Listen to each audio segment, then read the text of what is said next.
Hello friends, मैं पीयूष आप सभी का स्वागत करता हूं निफ्टी एनालिसिस की एक और नए वीडियो में। चलिए हम देखते हैं कल बुधवार के दिन हमारा मार्केट किस तरीके का रह सकता है और हमारे इंपोर्टेंट सपोर्ट और रेजिस्टेंस क्या रहेंगे कल के लिए।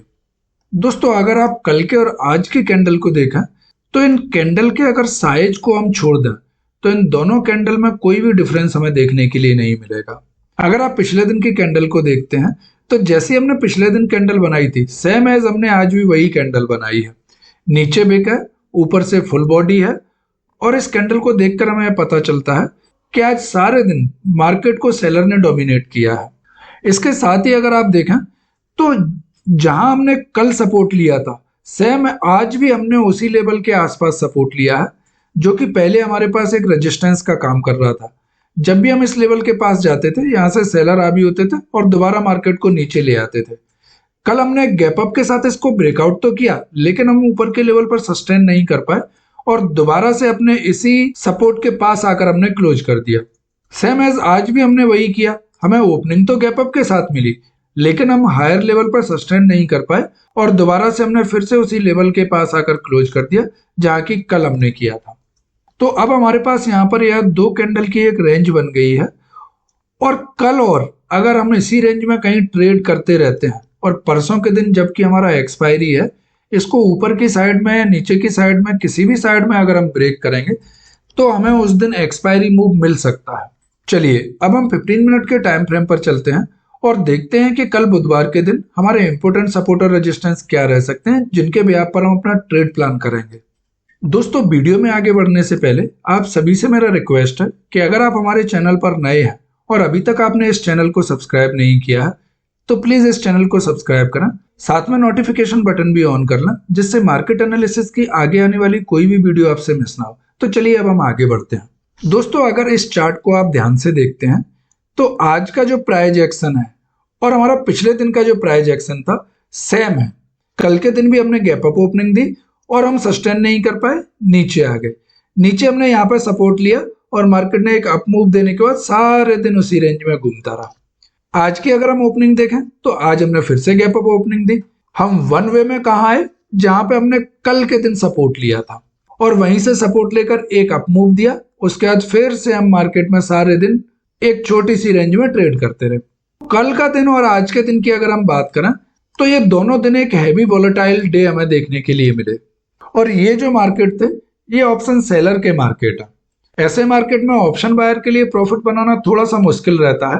अगर आपने सही डायरेक्शन में एक छोटा सा स्कैल्प कर लिया तो प्रॉफिट बन जाएगा। अगर आप डायरेक्शनल मूव के लिए या बड़े प्रॉफिट के लिए बैठ गए तो उस दिन आपका लॉस होना तय है।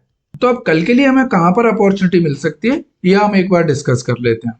पहले तो मेरा आप लोगों को यह सजेशन है कि जब तक हम इस रेंज में ट्रेड कर रहे हैं, ऊपर की साइड में हमारे पास जो रेजिस्टेंस है 25,230 से लेकर 25,050, इसके बीच में हमको ट्रेड करने से बचना चाहिए।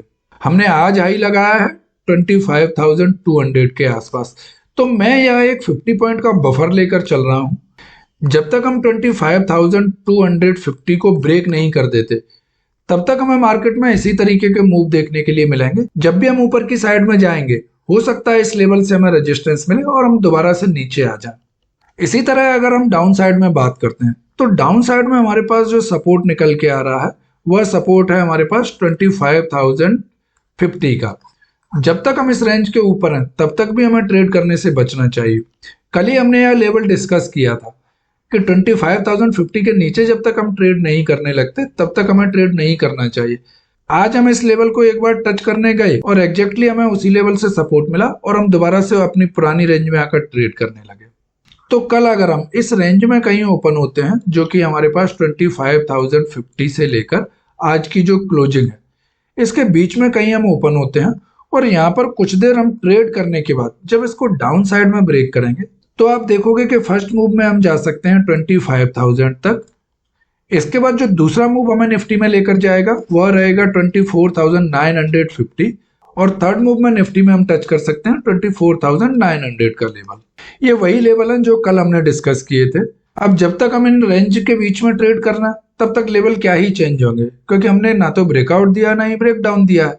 इसी तरीके से अगर हम बात करते हैं अप साइड में तो अपसाइड में जब तक हम 25,200 से लेकर 25,250 के बीच में ट्रेड कर रहा, तब तक थोड़ा सा ऊपर की साइड में भी हमें ट्रेड लेने से बचना चाहिए। जैसे ही हम 25,250 को ब्रेक करेंगे तो आप देखोगे कि पहले मूव में निफ्टी हमें लेकर जा सकता है 25,350, उसके बाद हम जा सकते हैं 25,450 तक। यह मूव हमें निफ्टी में ऊपर की साइड में देखने के लिए मिल सकते हैं। दोस्तों, आज का एनालिसिस हम यहीं पर एंड करते हैं। आई होप यह वीडियो आपको पसंद आया होगा। अगर यह वीडियो आपको पसंद आया हो तो प्लीज चैनल को लाइक एंड सब्सक्राइब करें। प्लीज कमेंट बॉक्स में अपने वैल्यूएबल सजेशन देना ना भूलें। दोस्तों, यह कोई बाय और सेल एडवाइस नहीं है, मैं केवल अपना एक्सपीरियंस आप लोगों के साथ शेयर कर रहा हूं। कोई भी ट्रेड लेने से पहले अपने फाइनेंशियल एडवाइजर से एक बार कंसल्ट जरूर कराएं। वीडियो को अंत तक देखने के लिए आप सभी का धन्यवाद। चलिए मिलते हैं कल नेक्स्ट वीडियो में।